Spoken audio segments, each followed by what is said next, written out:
Sir మీ పేరేంటి? నా పేరు అరవిందయ్య. ఎక్కడి నుంచి మాట్లాడుతున్నారు? నేను హైదరాబాద్ సార్. ఏమైంది? వీడియో విన్నారా? విన్నాను సార్, ఇంత ముందు కూడా విన్నాను. అక్కడ చిత్తుగా ఊడిపోయిందా. ఇక్కడ రెండో వీడియో విన్నారా? రెండో వీడియో విన్నారా?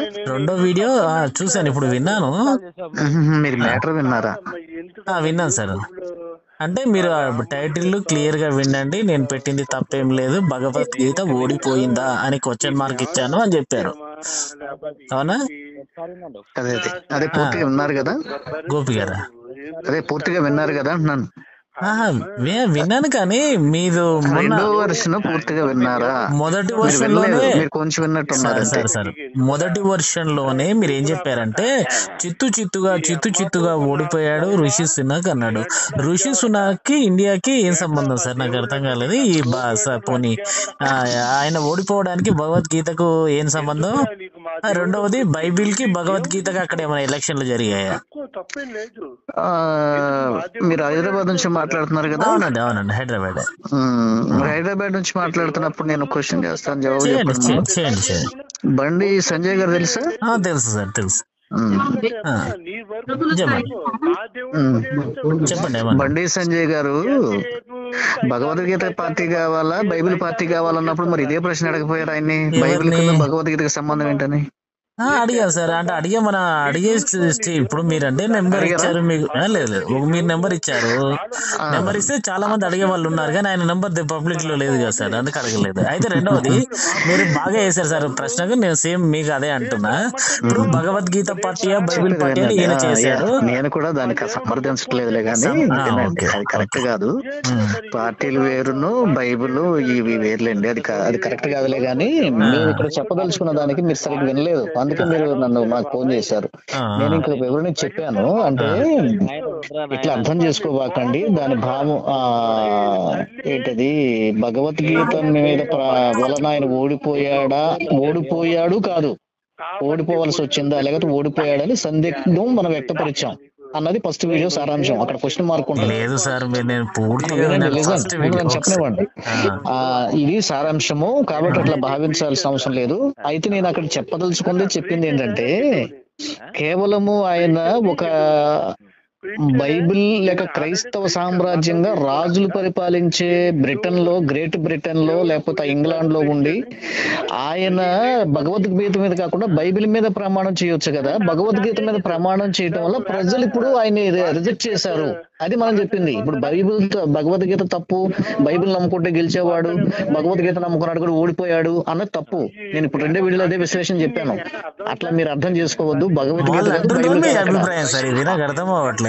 వాళ్ళు భగవద్గీత మీద ప్రమాణం చేశాడు అందుకే దించేసామని వాళ్ళు ఏమన్నా చెప్పారా మీకు?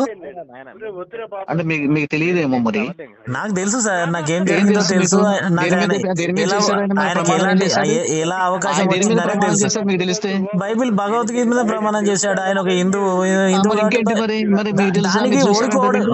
దానికి ఓడిపోవడానికి అదే రీజన్ అక్కడ ఉన్న పార్టీలన్నీ మరి ఈయన కూడా ఓడిపోయాడు కదా సార్. ఎవడు జగన్మోహన్ రెడ్డి కూడా ఓడిపోయాడు కదా. మరి ఇంకా ఇక్కడ వెంకటేశ్వర స్వామి గెలిచి భగవద్గీత గెలిచి అనుకోవాలా సార్? నన్ను చెప్పనివ్వండి 2 నిమిషాలు, తర్వాత మీకు నేను టైం ఇస్తాను, మీరు మాట్లాడదు. కానీ ఇది వాదోపవాదాల కోసం అయితే నేను వేరే నా టైం వేస్ట్ చేసుకోను. మీరు నేను వింటాను, అట్లాగే నేను చెప్పేది మీరు వినండి, మీరు చెప్పేది నేను వింటాను. ఊరు కలుసుకోవడం వల్ల ఉపయోగం ఉండదండి. నేను చెప్పేది మీరు అర్థం చేసుకోవట్లేదు. బైబిల్ మీద చేస్తుంటే గెలిచేవాడు, దాని మీద చేసేటప్పుడు ఓడిపోయాడు అని మేము అనలేదు. ఒకటి, బైబిల్ని నమ్ముకుంటే మీరు అందరూ గెలుస్తారు అని మేము చెప్పట్లేదు. 2, క్రైస్తవ దేశంలో క్రైస్తవులు పరిపాలించే దేశంలోకి వెళ్ళి భగవద్గీతను తీసుకొచ్చి ఎట్లా పెడతాడు? అందుకని ఈ రోజు ప్రజలందరూ కూడా 400 సీట్లతో గెలిచిన 200 సీట్లు తెచ్చారు. ఇది అక్కడ వ్యాఖ్యానం, నా దేశాలలో హిందువుల కుటుంబాలలో సువార్త ఎందుకు చేస్తున్నారు? నీకు ఎవడిచ్చాడు ఈ హక్కులు అని ఇలాంటివన్నీ మేము అడగొచ్చా? సార్ మీరు ఇదే కదా, అక్కడ ఉన్న వాళ్ళని చేయొద్దు అంటే మీరు ఎలా ఎందుకు ఇలా ఇల్లు తిరిగి మీరు సువార్త చేస్తున్నారు ఇంత స్వేచ్ఛగా? మిమ్మల్ని తన్నేవాడేవాడు లేడనా? మిమ్మల్ని తన్నేవాడేవాడు లేడనా? దమ్ముందా మీకు?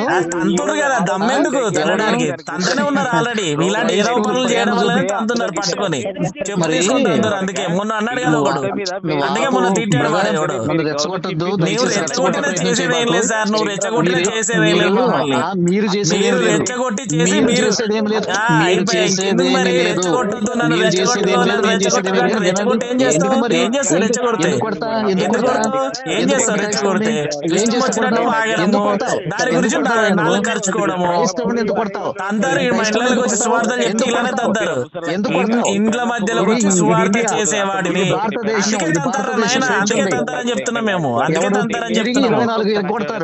రమ్మనండి, అది ఇప్పుడు మేము ఇంటికి రావట్లేదు కదా, మా ఇంటికి వచ్చిన వాళ్ళని తన్ని తరమగొడతా, తన్ని తరమేస్తామని చెప్తున్నాం. అదే మా ఇంట్లోకి వచ్చి సువార్తల పేరు మీద మా కొబ్బల చుట్టూ తిరిగిన విధవలకి గడ్డి పెడతామని చెప్తున్నాం. మీరు సాగించే వ్యవహారాలకి రోజులు పోయినాయి, అందుకే కదా ఇప్పుడు మీరు ఏమైతే చేశారు, క్రిస్టియన్ కమ్యూనిటీలలో గెలవాలి, జగన్ అన్న రావాలి, జగన్ కావాలి, జగన్ అన్న తాళ్ళకి ఏమైంది, తిప్పుడు కొడితే 17 వై నాట్ 175 అని చెప్పాడు, లాస్ట్ అన్నపని అయిపోయింది. అదే అక్కడ పాకిస్తాన్ గట్టి కట్టమన్నాడు, నువ్వు వెళ్ళావు, ఆగండి సార్ మీరు వెళ్ళారు, కృష్ణానది మీద బాప్టిజం ఘాట్ కట్టమన్నావు, సంఖ్యలు ఆగిపోయాయి. అందుకే ఇలాంటి పనులు, ఇలాంటి ఏదో పనులు చేయడం వల్ల సంఖ్యలు ఆగిపోయింది. అక్కడ మేము చూస్తూ ఏం ఊరుకోలేదు. ఇక్కడ కృష్ణ బెజవాడ దగ్గరికి వెళ్ళి బాప్టిజం ఘాట్ కట్టావు కదా,